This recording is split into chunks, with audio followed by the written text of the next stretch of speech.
படைப்பின் ஆரம்ப காலத்தில் எல்லையில்லா பார்க்கடலில் யோக நித்ரையில் துயில் கொண்டிருந்தார் உலகத்தை காக்கும் மகாவிஷ்ணு.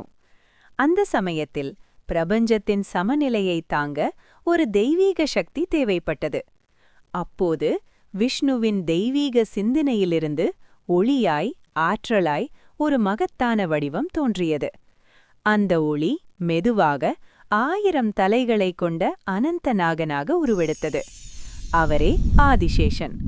ஒவ்வொரு தலையும் விஷ்ணுவின் நாமத்தை உச்சரித்து ஒவ்வொரு மூச்சும் தர்மத்தை காக்க உறுதி செய்தது.